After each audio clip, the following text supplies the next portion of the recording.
49er fans need to relax around the topic of the 49ers offensive line. We'll discuss why on tonight's Jack Hammer Show.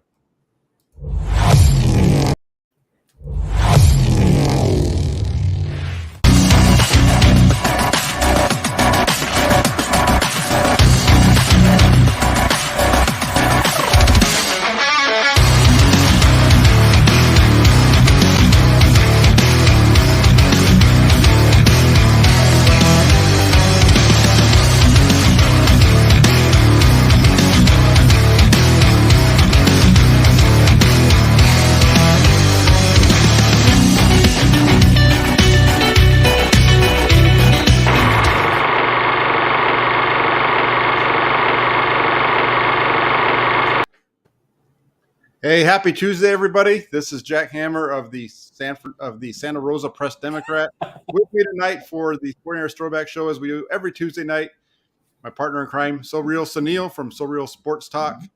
How you doing tonight, Suneil? I'm doing well, man. It's been a little bit of a goofy intro so far, but I'm with it. I like the energy so far.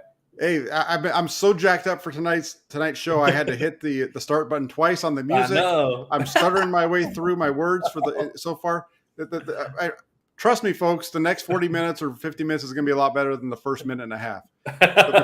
Before we get started, we've got a couple folks in the house. We got Peter says, "Evening, Jack and Suneil." What's up, Peter? Good to have you along. And then our buddy who's always in here, it seems like, Andrew Hawks. He says, "Jack's busy watching The Bachelorette." No, that's coming later. That's later. I'm on the West Coast, so that doesn't start for another almost 3 hours. So that'll no spoiler alert, right? No spoiler alert. Don't tell me what happens yet. Don't tell me what happens. You cannot get through a week without watching Bachelor or Bachelorette. That's for darn sure.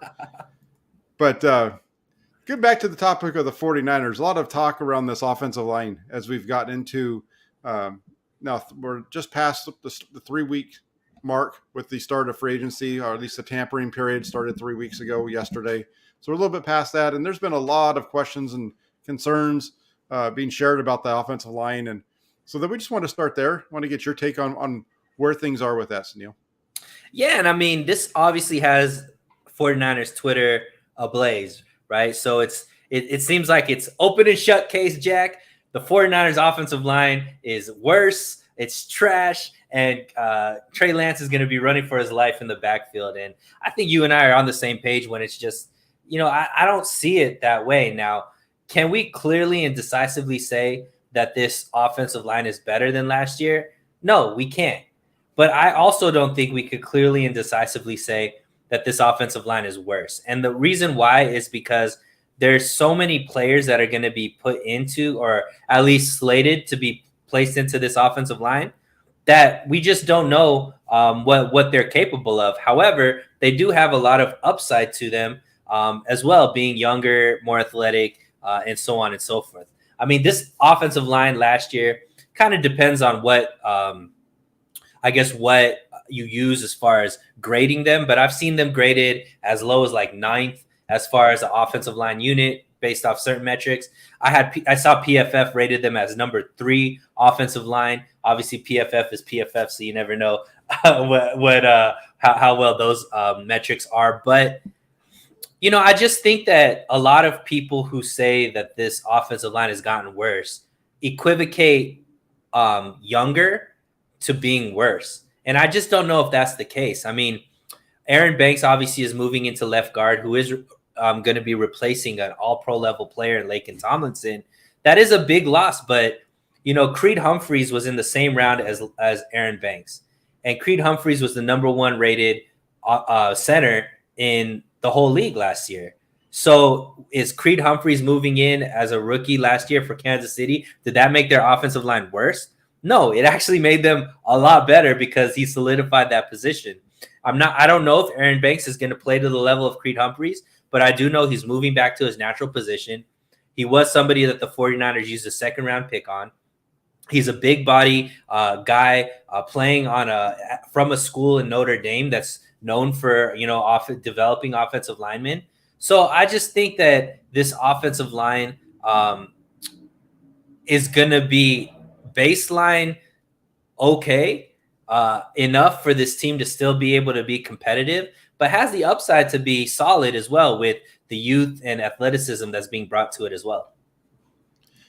Yeah, I agree with you. I think that when you look at this offensive line, I think it's really easy for people uh, to discuss this and kind of miss the full picture of what's going on because and a lot of it's because they haven't seen it, right? And we deal with that all the time. It's that fear of the unknown that keeps people from making changes and things like that at times, even though they know that they should. That's something that I think we're seeing a lot right now when it comes to discussions around the 49ers offensive line because they haven't seen Aaron Banks. Trust me, there's very few people that have seen much of Aaron Banks, and the reason is because, well, he hasn't been on the field. He was in training camp until the game against Kansas City, hurt his shoulder, and he was gone. You didn't see him again, and no fans really saw him play other than a few snaps at the end of the Jacksonville Jaguars game. And as far as reporters watching him in practice, we didn't really get to see him do much of anything in practice either. So there's a lot of unknowns with that. And then the other piece that I find interesting is, there's guys like Justin School, Colton McKivitz, Jalen Moore. Shoot, just take a step back for a second. Jalen Moore started, 3 games for the 49ers this last season as a rookie. And he's in line to either be starting at one of the guard spots or possibly even a right tackle in place of Michael Vinci. Justin School, I don't think anybody's going to write a book about how good Justin School is. But in 2019, when needed, Justin School was able to fill in at left tackle for Joe Staley and play pretty well, good enough for the 49ers to win on a regular basis. And last year, Colton McKivitz, the same story. He had to step in at left tackle. The year before, he was School and McKivitz were playing at guard and tackle at times, depending on what was going on. So I think when you look at this offensive line, you need to take a little bit of a step back and realize that the 49ers have done a good job of winning games without marquee talent up front. Yeah, and I mean, I think it's just natural for humans to reminisce about what you've lost. You always make what you've lost a lot better than maybe it actually was, and then you look at what you have and you're just like, it just wasn't as good as what we had. And I know I saw you on Twitter kind of bring some, jack facts about Laken Tomlinson and, maybe some realities of some of the games he had. And then you also, brought to the forefront that, how were people talking about Tom Compton just a few years ago?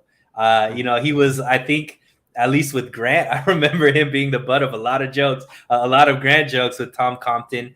And he came in and obviously played right tackle for quite a bit of time when McGlinchey went down. And now people are using that as one of the reasons the 49ers offensive line is worse because Tom Compton is no longer on the team. So it's kind of just, how we nostalgically remember certain players, I guess. And the reality is, I think as long as you have, Trent Williams there as the left tackle, as long as you have Alex Mack there playing center, even if Brunskill ends up being the right guard, he was the same right guard as it was there all last season.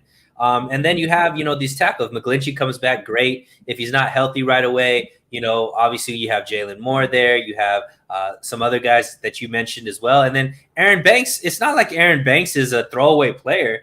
He clearly had, a second round grade on him. If it wasn't the 49ers picking him, he still probably would have went somewhere in the second round or high third round. So this is a guy that people are slating in to be a starter in the NFL and might as well do it now when, it's instead of like paying a guy like Laken Tomlinson the type of money he was looking at or he ended up getting, start the guy that you invested the draft capital in and at least give him the chance to show what he's capable of. And, based off of where he's positioned and who he's going to be in between, Jack, he has everything in him to be able to have, a successful season because those two people around him are going to make life a lot easier. Yeah, we'll see how it works out. I looked at Aaron Banks last year after the 49ers drafted him. I liked what I saw of him at Notre Dame. If he can begin to duplicate that with the 49ers are going to have a heck of a left guard. You're right in that I do feel like people over romanticize the players that they lost, because Laken Tomlinson, the best attribute that Laken Tomlinson had was his availability. It wasn't his ability; it was his availability. The fact that he was out on the field on a weekly basis. He was good at some things. He wasn't. He was a decent. He was a decent left guard. I don't think he was a left guard that's worth how much the Jets are paying him.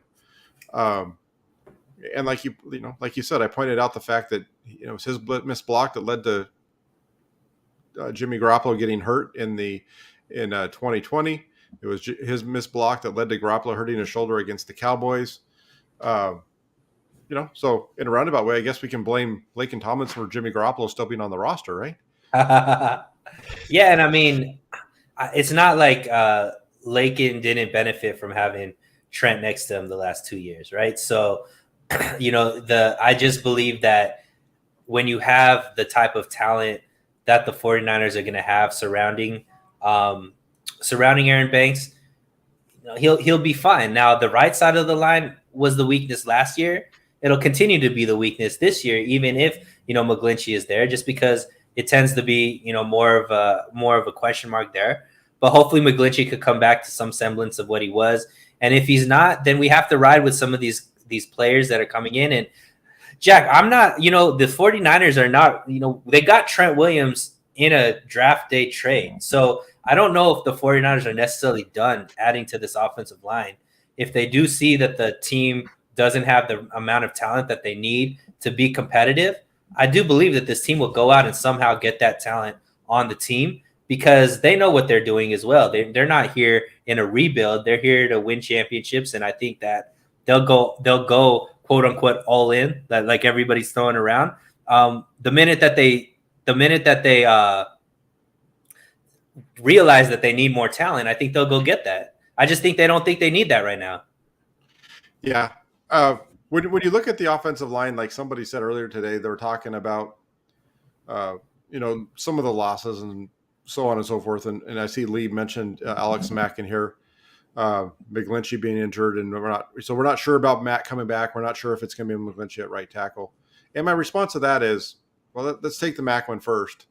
They actually have a guy who was a center that was on the roster last year. He wasn't on the roster in 2020. It's part of the reason why they had some issues at center in 2020, because they weren't able to get their, they just had some issues there with the guy from 2019 not be able to come back, and then his replacement getting hurt in training camp, and then Jake, Brendel opted out. So it was just kind of a rough go for the 49ers in 2020. But you look at their roster now, they have Brendel, and now they also have Daniel Brunskill, who can play there. You don't really want to have Brunskill play center if you don't have to. You'd rather him play guard, maybe even tackle. But it's okay if you go back and you look at the 49ers in 2020 with all the injury issues they had at center and guard. They ran for 4.3 yards per carry. That's what they ran for that year. This season, with a lot less turnover across the offensive line, other than right tackle, they ran for 4.3 yards per carry. So the run game didn't get better this year than it was the year before. From a pass game perspective, if you just look at sacks, which isn't fully doesn't paint the full picture, but from sacks, their sack percentage went from 6 last year to 6.4 this year, which represents 2 more sacks over the course of the season. If you take the same number, if they had that same sack, the differential between last year and this year is representative of 2 sacks this season, based on the number of dropbacks and everything that they had. So it wasn't like the 2021 offensive line was head and shoulders above where it was in 2020. Also, there was a lot of quarterback hits that were taken in 2020, but I think you also have to realize that was because I think probably a little bit had to do with the fact that you had Nick Mullins and CJ Beathard starting games for you instead of Jimmy Garoppolo for who I got to start 6. So there's a lot of reasons behind it. I take a step back on this one because I feel like the 49ers offensive line gets beat up a lot more than they should, because they have a number of guys along that group that have been starters and won games. They've won games with in those positions. Yeah, and I imagine that the 49ers offensive line is going to give up more sacks this upcoming season than maybe in those previous 2 seasons, Jack. And it's not going to necessarily be because the offensive line is worse.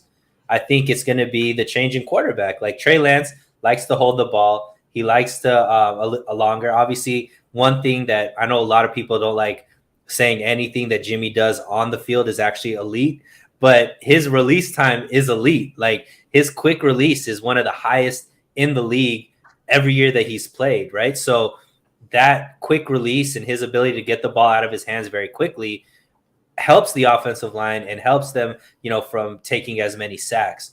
Now, Trey, I don't think is going to be able to release the ball as quick as Jimmy, and I do think he's going to take a few more chances because of his mobility and his ability to break plays. That is going to lead to maybe a few more sacks that the offensive line is going to, quote unquote, give up, but it's going to be just because they're going to have to block a lot longer with Trey back there than maybe they would when Jimmy's back there, because Jimmy knows he's not the athlete that Trey is and isn't going to just like hold the ball long and think that he could make some plays with his legs. Yeah, I disagree. I think having Trey Lance back there is actually going to help these guys out, especially if they work together throughout the off season and training camp and everything, because of his ability to move. He's not quite the statue that Jimmy Garoppolo is. He's definitely not the statue that Nick Mullins was. So I think that if anything, the mobility piece of Lance is going to help that group out, because he's not going to just be a sitting duck back there quite as much as although he likes to sit in the pocket and try to throw it, he's not going to just be a sitting duck back there like the guys have been before. Well, I think they're going to have to block longer than they would if Jimmy's back there, right? Because you were mentioning it all last season about how much they actually have to block. Like, what was it, like 2.3 seconds? Jimmy was getting the ball out of his hands. I don't think it's going to be that short of a time with Trey. They're going to have to block probably closer to like 3 seconds, per play versus Jimmy, who was just taking a few steps and then getting the ball out of his hand. Yeah. Well, okay. So here, real quick, just to kind of give you some numbers. This is just from last year. So obviously, because that's my time on the team. But the pocket time, which is the average time the quarterback had in the pocket between the snap and throwing the ball or pressure, collapsing the pocket, for Garoppolo was 2.3 seconds, and for Lance it's 2.6. So not much difference.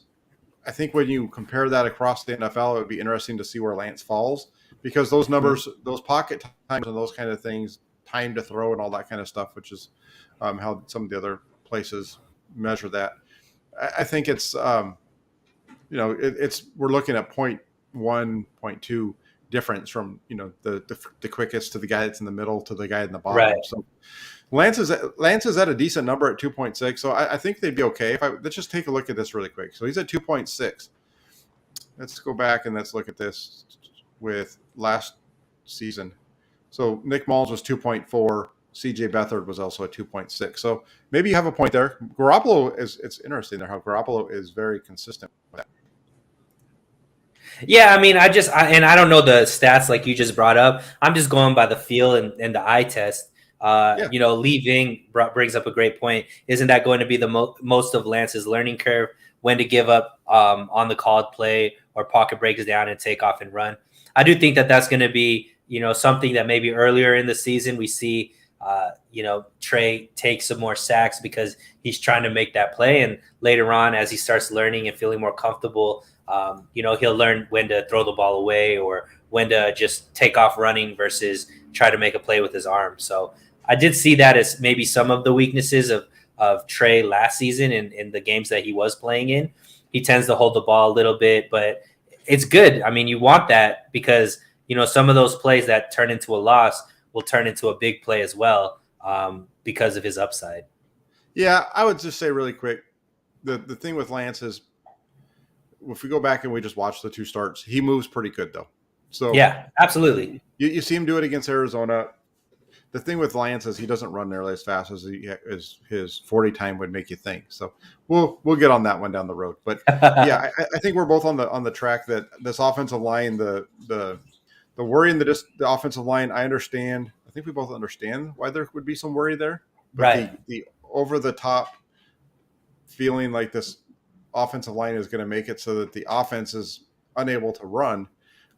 is where I think we're going in different directions. Correct. Yeah. So real quick, before we move on to the next topic, I'm just going to delete this one. But there's a couple of comments that I want to hit. And this one in particular, my guy Moses over here, he says, Jack, you are my man. But the disrespect you have towards Roger Craig, it offended me as a 49er fan who watched him back in the day.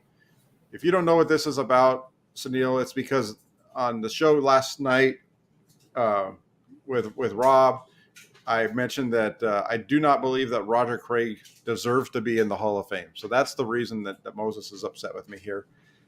And I can understand why, this isn't a disrespect at Roger Craig. Roger Craig was a very good 49er. I enjoyed watching Roger Craig. I just don't think that he's going to ever make it into the Hall of Fame because his numbers don't really represent what it would take for a running back to get in.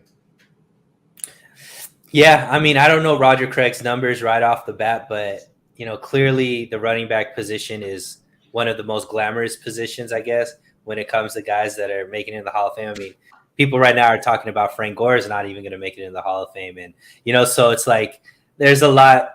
I think it's tough at certain positions to make it. Could Roger Craig be in the Hall of Fame? I don't think anybody would sit there and scoff at it, but I don't think anybody would be shocked also if it takes him a long time to get there or he doesn't get there at all, Yeah, the thing with Craig for me is when you look at his numbers as a running back, he only topped 1,000 yards 3 times in his career. He only got over 1,100 yards once. So 3 1,000 yard seasons, only once over 1,100 yards rushing. He wasn't all pro though. In 1988, he had 1,500 yards. So, and you look back at his numbers, he had 2 seasons where he was over 2,000 all-purpose yards. So very good in terms of that. Hope he makes it. I don't hold my breath. It's not something that I'm going to argue about one way or another, really, because I can understand the point that they're making, why he's not getting in. Right. Yeah. Terrell Davis messed it up for everybody for that because he got in with just, that 4-year kind of prime that he had. But so now everybody kind of feels like if you play longevity and you're able to put up similar total numbers as like a Davis. But what Davis did in those 4 years was just, unheard of. So which is why I think he got in. But I know that's why I think a lot of people do think that even if you had just maybe a couple years at a very high level that, that could mean you can make it into the Hall of Fame.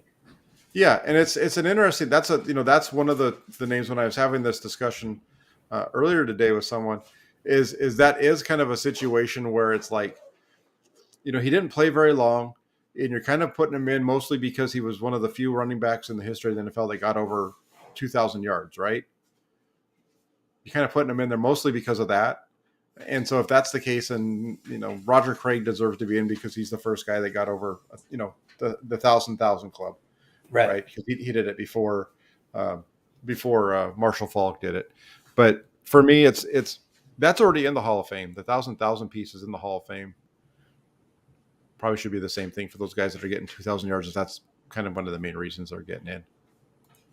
Maybe that's why. I don't know. We'll see. We'll see what happens with Roger. He was a good. Hey, we talked about. He had I think it was 1988. He had a tremendous touchdown run at the end of the game to seal the the playoff victory against the Vikings. The run against the Rams down in LA is one that everybody who's a 49er fan, hopefully you've seen that. So anyway, we'll see what happens with Roger Craig. Frank Gore's going to get in the Hall of Fame though. That's not really, shouldn't even be a question. Let's change. Get back to our previously programmed show. Change in philosophy. The 49ers have kind of made some moves that are a little bit different this offseason. In the past, they've gone after older free agents at times, some of whom have had injury issues. They've taken some risks there with that. We saw them do that a little bit last year, but those were on 1-year deals where they weren't, and they weren't big money deals. They were with guys like Jason Verrett and so on. We haven't seen that this year, though. Does that represent a change in philosophy from the 49ers to get to, more younger, less injured players? Yeah, I mean, I think this all started actually last season Jack, last season's draft, I think I already started seeing a change in philosophy as far as what the 49ers are doing talent-wise, draft-wise, so on and so forth. I think that especially with, it's kind of affirmed it for me what they did this offseason. They were looking for this year as far as who they drafted last year. I don't think they were looking for guys that were going to necessarily play a lot last season, even though they drafted. And I think that the goal is to get younger, more athletic, to try to create a team that doesn't just have like this short window and then falls off of a cliff, right? So they want to be able to have a good mixture of veteran talent, leadership, guys that have a lot of skill, but maybe are they're the few and far between as far as how many more good years they have, plus a new crop of young talent that's ascending at the same time. And I think that that's kind of what the biggest frustration has been for maybe some 49er fans that aren't necessarily looking at it that way. I put this on Twitter as well, Jack, like a few years ago, there were people that were just talking, the narrative around the 49ers were they're the oldest team in the league. And how do you expect to win when you have such an old team? Everybody was talking about the injury history. They always are ravaged by injuries. And it was all true, right? Like, it was all true. Like, the team constantly didn't achieve because of injury issues. Those injury issues could definitely be attributed to the type of people that they brought in. They re-signed guys that have played a lot of years in the league and have shown to be injury prone. Now, all of a sudden, they're going a lot younger.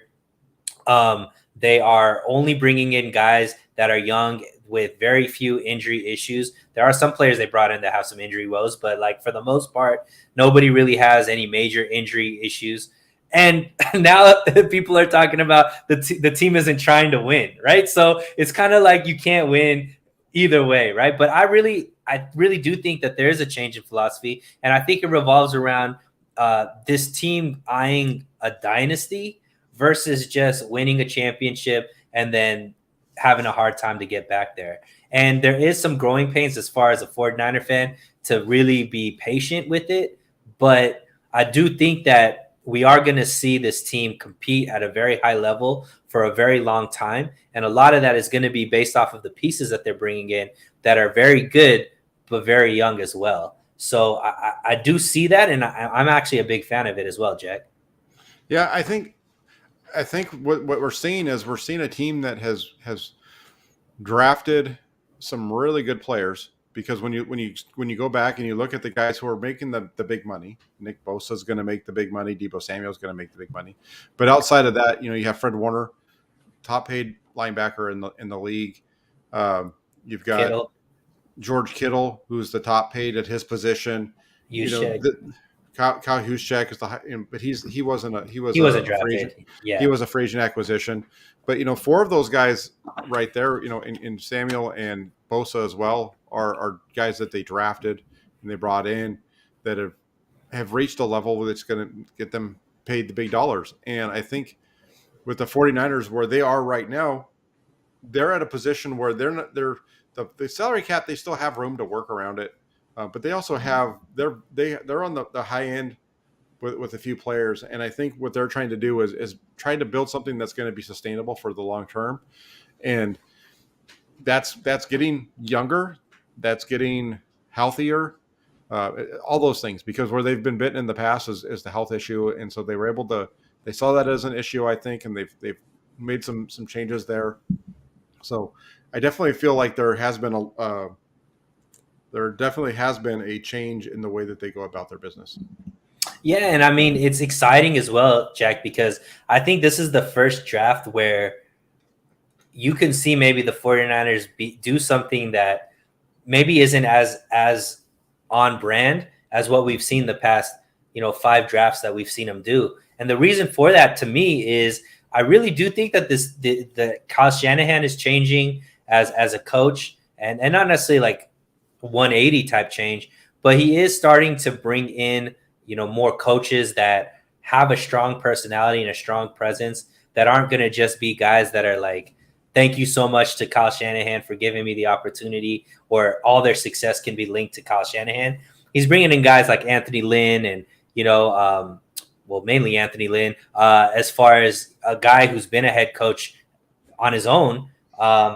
And to kind of bring in, that's a little bit different from what Kyle Shanahan has done in the past, as well as some of the stuff that he said in interviews as far as wanting to have more input from coaches, being more open to listening to guys and things like that, I think bode well. And then also, like we said, this is the first offseason where I guess I don't think they brought in anybody under the age of maybe like 28 that wasn't somebody that was already on their team. Everybody, for the most part, was like 26, 27 years old. Guys that they brought in from other teams were all young. And I guess with the exception of Ridgeway, have very few injury issues, right? Ridgeway has been on the IR a couple of years that he's played in the league, but everybody else, for the most part, has been pretty consistent as far as their availability for their team. And I think that's great, and I just, I've been poking fun at a lot of 49er Twitter just because of the hypocrisy there. Everybody was complaining that they're too old. Now that they're younger, people are saying, they're not trying to win. And it's just like, all right, well, that means that you're attributing younger to being worse. And I just don't think that's there. Does younger mean more question marks? Sure. But those question marks can be positives as well. It's not only just because you're younger, all of a sudden these guys are going to be playing worse. Nah, that's not the case. If Jamar Chase was your starting wide receiver, wouldn't you want him over somebody who's been in the league for like 10 years that isn't at Jamar Chase's level? Like, young doesn't necessarily mean bad. And I think that most of 49er Twitter is saying that younger means worse, and I just don't agree with that. Yeah, I don't either. And it reminds me, what always takes me back to 2011. If you remember, that was the year they had the lockout. It was the first year that Harbaugh was going to take over. There was a lockout, so everything kind of got pushed back. The 49ers got rid of one of their linebackers at the time, and people got really frustrated with them moving on from the linebacker because nobody knew who there was a linebacker that they decided that they were going to move into the starting lineup, and nobody knew who he was. They didn't really think. They were like, why are they getting, what's the guy's name that was a 49er linebacker? He's got the big neck, played for the Bengals. You know what I'm talking about? 2010 49er. Come on, folks in the comment section, help us out. He's on their 49. He's on their pregame shows and stuff like that now. Real quick, I'll tell you. Hold on a second. Anyways, make your point. No, because it's important to know that, because he was the star, right? He was one of their studs in the Takeo Spikes. Yeah, Takeo Spikes. Thank you. And they decided that they were going to move on from Takeo Spikes, and they were going to go with this younger linebacker. Nobody knew who he was, and people were like, "What are the 49ers doing? This is awful." Well, I mean, he ended up being okay. His name was Navarro Bowman, right? That's right. That's kind of that's so it was a long way, and I blew it by not remembering Takeo Spikes' name. But I mean, that's the kind of thing that we're dealing with now when you see the 49ers making transition, and you're seeing fans get upset about it because they're moving to a younger. It's the perfect example along the offensive line with Laken Tomlinson, for example, fits into that, right? You're moving on from Laken Tomlinson, you're going to put in this other guy who's a second-year player who barely got on the field, couldn't even get help, whatever. It was the same deal with Bowman his rookie year. So we'll see how it all works out. I think it'll be a fun one to watch as this thing plays out here in 2022. And you kind of led to this. There's more than one way to build a champion. I think what the 49ers are looking to do is, looking to do something here that's a little bit more long term. So, in your estimation, what's the better route to go? Build a champion for 1 year, or build a champion, the team that's going to be competitive and could possibly win multiple championships? Yeah, I mean, I don't know how to define better, because clearly, if you win a championship, that is the key, right? So whatever way actually gets there, whether it's kind of what Tampa Bay and the Rams did these past 2 seasons, where it's just bring in a lot of talent, on short-term deals that go out and, get you that chip, but then maybe not be as competitive, the years after or whatever, or not, go back to back and stuff like that. Or, the long-term stuff that we saw the old, Bill Walsh 49ers do, as far as be able to constantly compete and have, many, many years of being at the top of the game and winning multiple championships. Ideally, I would like the latter, right? I would love to be more of a dynasty, to be able to be consistently there year after year after year. And I think that that's where the 49ers are actually headed. But I do agree. I mean, at the end of the day, you know, some of these guys are in the comment section are saying, you know, we could worry about the dynasty later. First, we got to win one, right? And so the main thing is, can you win one? Now, I would say that the 49ers in the last 3 years made it to a Super Bowl and were, you know, one good quarter, few good possessions away from making it to a second Super Bowl. So it's not like they're that far off. So I do see why some people are just like, just bring in a whole bunch of talent and get over the hump, and then you could worry about it later. But I don't know. Can you worry about it later? I don't know if you can. Like, if you put them all in, and I don't know if there is a way. I mean, people are seeing what the Rams are doing, but I don't think the Rams are as good as they were last season. I think people are just, they brought in 2 big names, and all of a sudden that's going to replace all of the talent that they lost. I don't know if that's the case, so we'll see. But I would much rather have this slow, steady build, and then have, you know, 5-6 years, kind of like, or, you know, 20 years, what New England had, of just year after year always being able to be a Super Bowl favorite based on, and then now it's more maintaining, Jack, than having to like start over or find those big major pieces. Now it's just tweaking here and there. Okay, we're getting a little bit older at this position. Let's draft young, or let's bring in somebody that could come and help us out on this thing. I think this regime doesn't get enough credit for how well they've built this roster. And that's why I don't think they have to go all crazy in the offseason and free agency to bring in big names like maybe some other teams have to do, because they haven't drafted as well and positioned themselves as well as the 49ers have over the past, you know, few years. Yeah, you mentioned New England, and I think that's a really good example. So there's a few examples of what I'm going to say. There's New England, there's Pittsburgh, there's Indianapolis.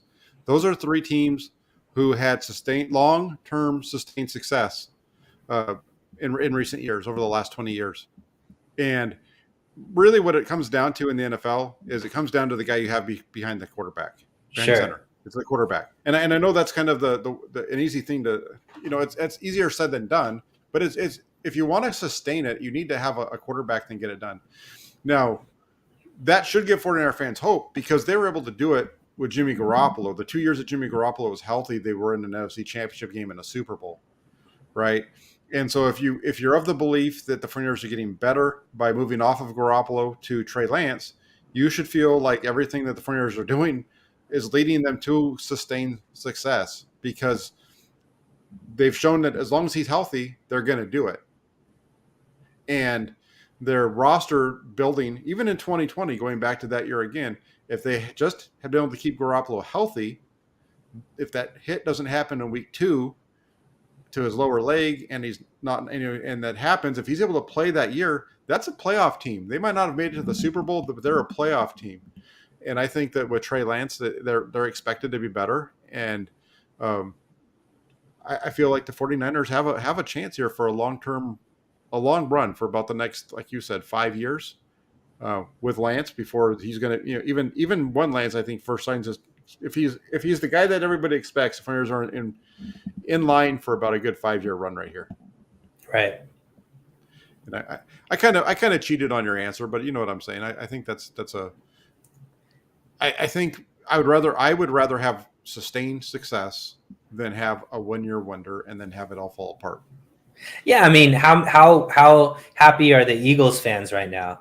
They got their 1 Super Bowl, but now their team isn't even, you know, barely making the playoffs, you know, or, you know, they're still trying to figure out who their quarterback is. Do they have the quarterback? They're trying to rebuild and all that kind of stuff. And maybe, I know there's some fans in here that are just like, yeah, we won, you know, but we haven't won a Super Bowl. And maybe winning that 1 Super Bowl is enough for them to be able to sustain years and years of not being good. But Jack, I've seen the 49ers win a Super Bowl. I, you know, watched Steve Young throw 6 touchdowns against the San Diego Chargers at that time and win a Super Bowl. It hasn't made up for the 20 years of this team being, you know, dumpster fire at times and the ups and downs and all that kind of stuff. I'm not sitting here and being like, but I saw a Super Bowl and it makes it all worth it. It doesn't make it worth it. What makes it worth it is constantly having your team be competitive, constantly having your team have a chance to win that Super Bowl. And obviously in that, you would want them to win 1 or 2 Super Bowls. But I can tell you guys, I know, I'm, aging myself as far as how old I am. But some of you guys that maybe haven't seen the 49ers win a Super Bowl, it's much better for them to win a Super Bowl and continue to stay competitive than just win a Super Bowl and then you never see them even sniff one for the next 20 years. And luckily I have seen them in the Super Bowl a couple more times after that. But as far as just winning one and that makes it all better, it's not. I would say it's not that. I would much rather have a team that's competitive year after year after year that you could constantly believe that you have a chance to win it. Yeah, as somebody who, let's just say, somebody who's lived a little, I remember watching the 49ers win a Super Bowl in 1994 when they went all in. They went all in 1994. It was the first year of the salary cap. People forget it. But it was the first year of the salary cap. 49ers went all in. They won the Super Bowl. And we never saw them get back to a Super Bowl for the next 20 years? Almost 20 years? 17 years, I think it was, between 1994 and 2011. I think that was 16 years. So yeah. That's kind of what we're talking about, right? I mean, they had some decent teams after that. It wasn't like they were garbage, but they only had one. They only got to one NFC Championship game even between 1994 and 2011. There was only one NFC Championship game. That was in 1997. So again, I would rather have sustained success, build it up in a way that they can win a Super Bowl and then be able to maybe come back the next couple of years and really be fighting for it. That's why even though they lost the Super Bowl in 2012, I was much happier during 2011, 12, and 13 because that was 3 years in a row where we got to watch the 49ers play all the way until one year was still the last game of the season. The other two were almost the last game of the season, right? And that's what I want to see. Of course, I want to see him win the Super Bowl, but I also want to see him be competitive. I don't want to go through 95 to 2010 again. Right. Right. Because that was that. I mean, they're winning games, but then also the other piece to that is, like I said, they had sustained success. They were able to continue to make the playoffs because they had the quarterback, because they had Steve Young, even though they couldn't get it over the hump, right? Mm-hmm. So that's how they were able to maintain. And then after Young left, you saw a little bit of a dip for a couple of years. But so I would rather see them build sustained success than go all in and blow it all in one season and then not be able to compete after that. Right. Moving on, and this goes back to that. Since we're talking about the big game, let's go to that one first.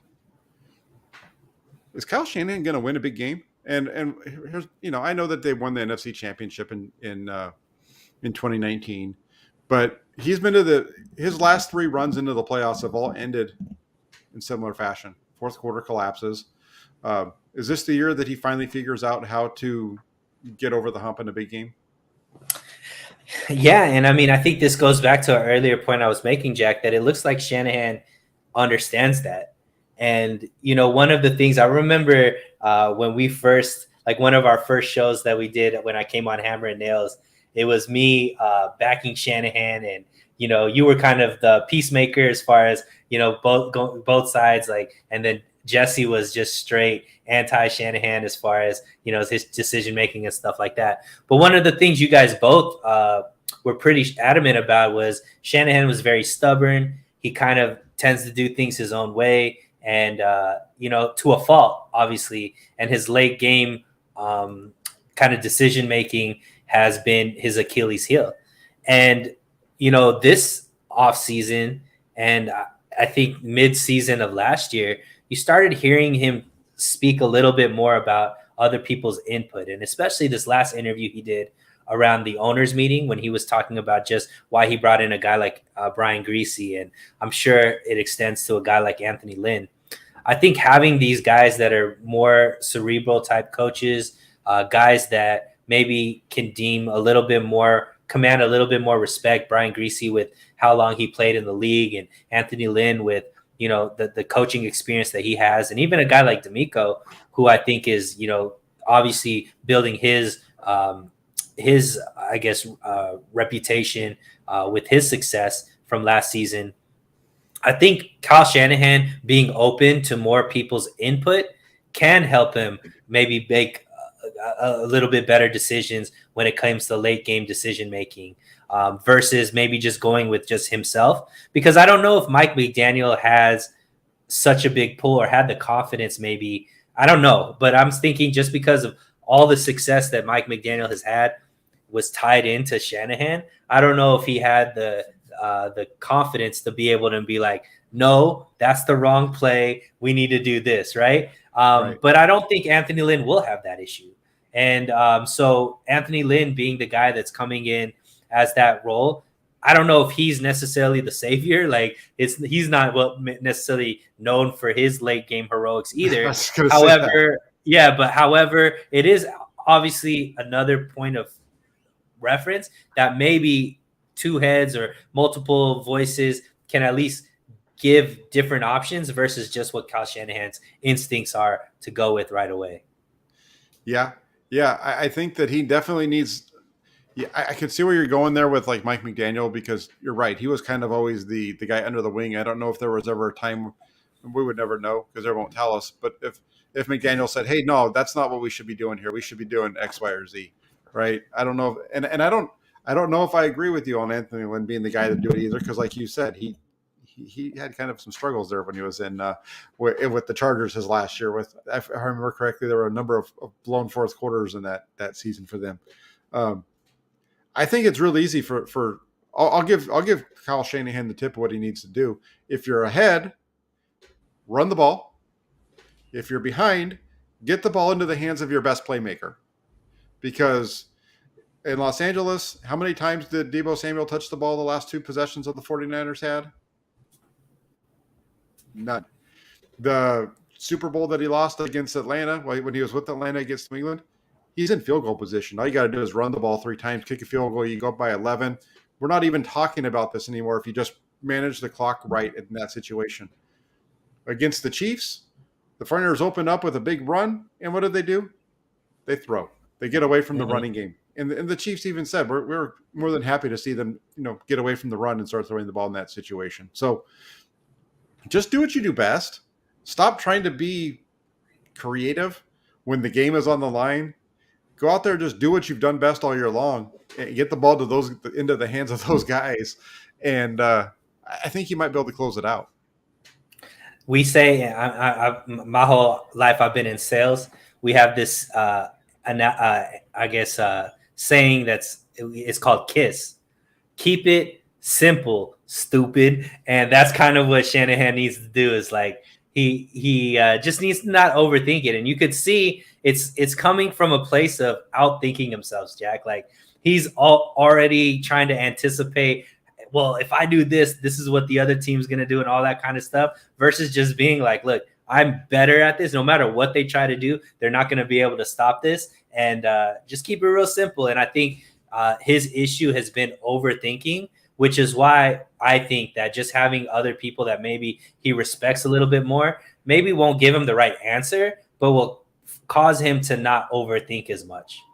Yeah. And I mean, I've heard him break down the end of the game when he was out in Atlanta in that Super Bowl, right? He talks about how it was wide open if the court, whatever. I don't care. I don't want to hear that, because that's not, you put yourself in that situation with your own decision. There was no, it might have been open, but just run the ball into the middle of the line.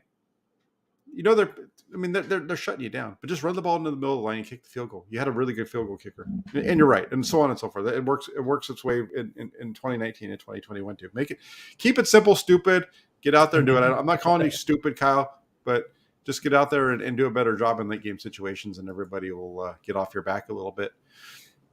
And that brings us to really a question for this year. Kyle Shanahan's been a coordinator or a head coach. I think this is going to be his 15th year, somewhere in that ballpark. Mm-hmm. He's never had back-to-back winning seasons. Is this going to be the season that he's finally able to go back-to-back with that? I mean, the nice part for him is that now that there's only 17 games, it's really hard to get to 500. The only way you can do Right. that is if you tie. So it's pretty much going to be one way or another. But do you think that this is the season they finally get back to go back to back with winning records? Yeah, I mean, I would say yes. And the only thing that will derail it, Jack, is Trey Lance's if he stays healthy or not, right? So if he gets injured, probably not, because it doesn't seem like there's much there as far as backup depth, especially if they get rid of Jimmy. I don't know if Nate Sudfeld is the guy that's going to keep this team over 500. But as long as Trey Lance stays healthy, I think my money would be on yes, they do. I mean, this team is relatively the same. I think that the division has gotten worse. The conference has gotten worse. And this team has, in my estimations, I know I'm a very small minority when it comes to this. I think the team got better, Jack. And so I believe that this team is still going to be a double-digit win team. And I do believe that the Kyle Shanahan gets his first back-to-back winning seasons. And, the 49ers, for the first time in a long time, will be in the playoffs in back-to-back seasons. Yeah, I think it all, like you said, I think it all depends on the health of the quarterback position, because you're right. If Nate Sudfeld has to come on, if they do move on from Garoppolo and he's not around and it's just going to be Sudfeld and Lance, if Lance goes down, then the discussion at that point is moot. They'll be scrapping just to win some games. But if it's Lance, I do have a feeling that they can win 9 or 10 games. It's a tough season. This is going to be a tough schedule for them. The NFC game, the NFC West is always tough. The Rams are going to probably be the toughest. Who knows what's going to happen with Seattle? The quarterback situation up there leads me to think that those are a couple wins. Arizona, they're going to win one of those two for sure. So there's some wins on their schedule. We don't even know when they're playing everybody yet. That'll come out soon. But, those NFC West games are tough. So you might not see them get more than 10 wins, but they might be able to, I think 10, maybe 11 wins might even win them the NFC West this year, 11, 12. Yeah. And I think, I put this stat out there and a lot of people are like, oh, you can't compare last season to this year. But the 49ers, in 5 of their losses last season, were by 1 possession. And so when you look at where this team actually got better, special teams, obviously, I think they've gotten significantly better. Secondary, they've gotten significantly better. And I don't think they've gotten significantly worse at any position or any position group. So if you look at their issue has been winning close games, and then you've upgraded in places that help you win close games, meaning secondary as well as special teams. And then you have a quarterback that I believe is going to be an upgrade with his athleticism and his ability to throw the ball deep. I think that, I wouldn't be surprised if this team is a 12-win team. Jack, I know you're saying, 9 or 10 wins, and I think that's very reasonable. But I do think that, if this team gels together with the vision of why this team brought in the players that it brought in, I do think that this could be a team that finishes first, not only in the NFC West, but in the NFC overall. Yeah, and you're speaking to the special teams piece, and that is a big thing. I put that out earlier this over the weekend. I think it was the 49ers had the 4th worst starting field position in the NFC last year, offensively. Their defense had the 10th worst starting field position in the league. So that's where the special teams comes into play. That's where having a guy like Travarius Ward could potentially come into play, because, let's face it, last year's defense was okay, but there was a lot of times where teams would move the ball down the field on them. They'd get to about the 30, then they'd finally stall, and then the offense would get bad field position as a result, and so on. And the 49ers kick returning game just stunk to no end, whether it was kickoff or punt return, and they weren't very good at covering them. So between all those things, I think if you just fix that field position piece a little bit, you're right. You might turn a couple of those games around, and maybe you are looking at 12 wins come the end of 2022. Positive Suneil's back, Jack. Suneil's back. Suneil, the only Shan over here. There it is. But and the last but not least, real quick, this one is will Shanahan figure it out with Lance? And so this was the topic of the show. When I say will he figure it out with Lance, I'm being very specific with this. It is, if you go back and you look at their third down and fourth down stats with Trey Lance in his 2 starts, so week 5 in Arizona, week 17 against Houston, the 49ers offense struggled on third down and fourth down. They converted only 8 of 24 third downs, so 33%. And then you move on to the fourth downs, and they were 1 of 7. So combined, they were 9 of 31 on third and fourth down when Lance was the starter in those 2 games. Now, this isn't a blame on Lance because I don't think it's Lance's fault. I think a lot of it comes down, and this is why I said, will Shanahan figure it out? Because I think some of it is just the way that Shanahan called the games when Lance was in there. Yeah, and I mean, definitely, especially in that first game, Jack, I don't know if it was options that he was giving Trey, and Trey was always choosing just to run the quarterback draw or whatever the case may be, or if those were like just called quarterback draws that Shanahan kept seeming to call play after play after play, like it seemed like. But it definitely seemed as if the playbook was very, very small for Trey, his first start against Arizona. Now, in the second game against Houston, they did open it up a little bit. Obviously the second half of Trey was much better than the first half of Trey. But I do think that the biggest issue with why Shanahan and Trey maybe didn't figure it out right away is because I think that Jimmy and Trey are just very different. And I think that Shanahan, as far as his style of play calling, is really about feel. We've talked about, even with other aspects of his offense, the running game, he likes going with the hot hand, and he likes going with what seems to be working. He doesn't like making too many holistic changes through the offseason. And he said that, maybe some people think he's kind of just like gassing when he talks about not bringing in Aaron Banks because he likes how the team was gelling together. But I think that's truly who Shanahan is. Like, if he sees something working, even if maybe it goes off the rails for a game or two, he doesn't like making huge changes to get things back. He kind of just trusts what has been working, even if it might not be working in that moment.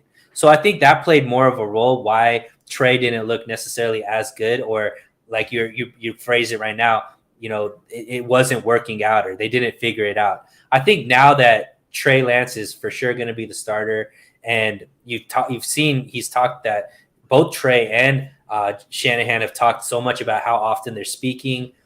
The whole offense, I think, is going to be geared around what's best for Trey Lance as far as the playbook and things like that. I do think that they will figure it out because both of them are cerebral type football guys. I think Lance is a lot smarter with his football IQ that people give him credit for because of obviously he has such great athleticism.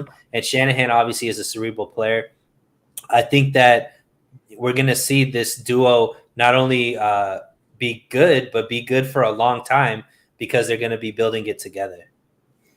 Yeah. And like I said, this isn't, when I say, well, Shanahan figure out with Lance, it's not even really about Lance. It's all about Shanahan, because when you go back to those games, and it was, the first game, it was just how much they were running Trey Lance. Then they got into short yarded situations, and he kept trying to just plow with Trey Lance. I don't really totally understand it.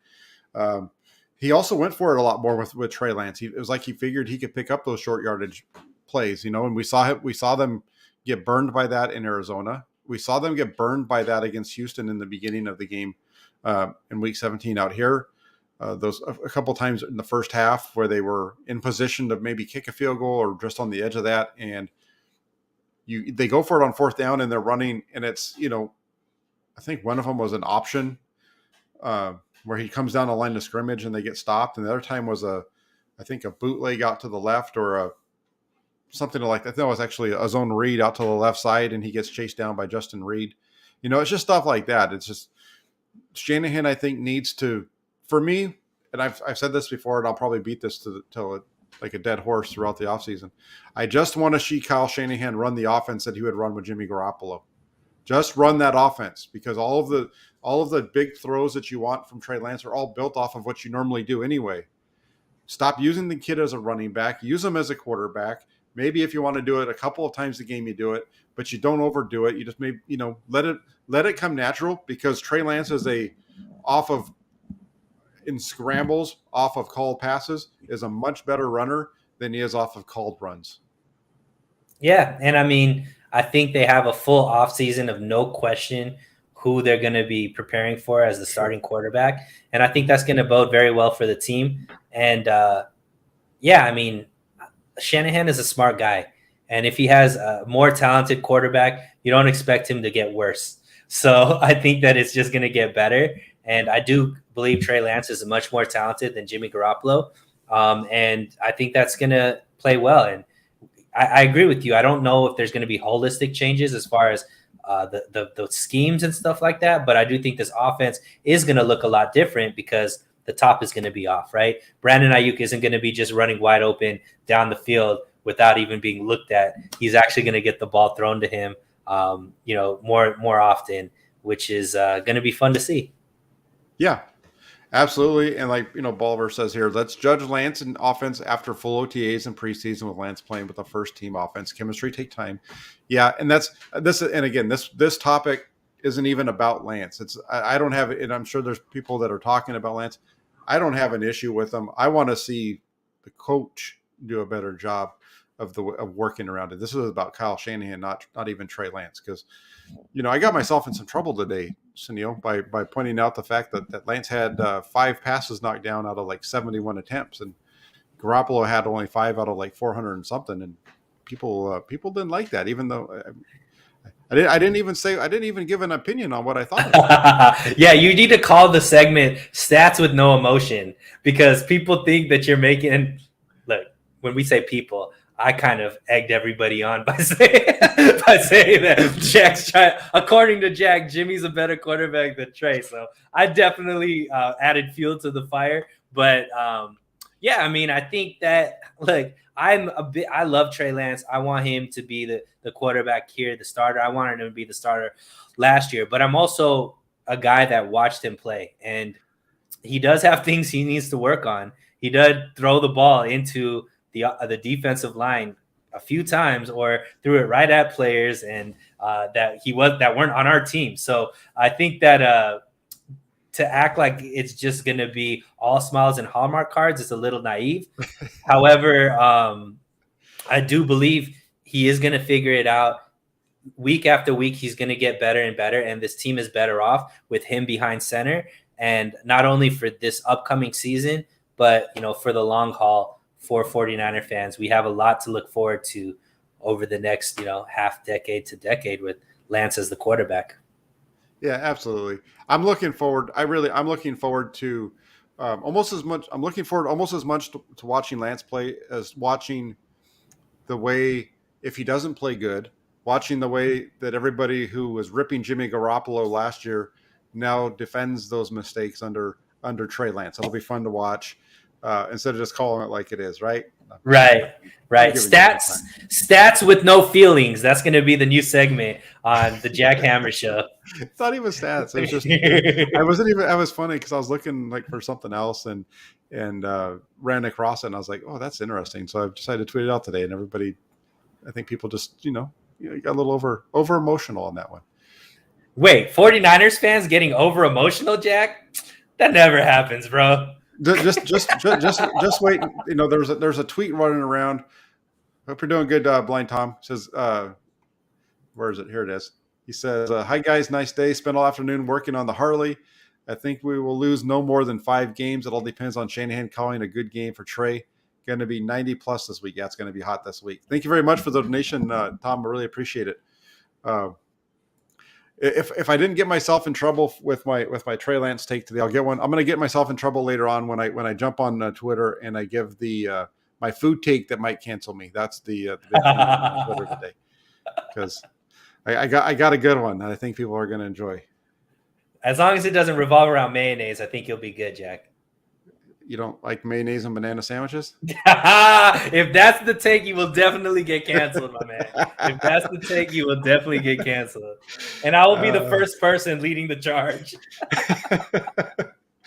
All right. Well, sounds good. We'll see what happens. We'll see. I got a couple of them rumbling around in here. I'm going to make dinner before I tweet that out. Maybe I'm going to be making for dinner what I'm going to be tweeting. Who knows? Maybe I'll see a picture of it too.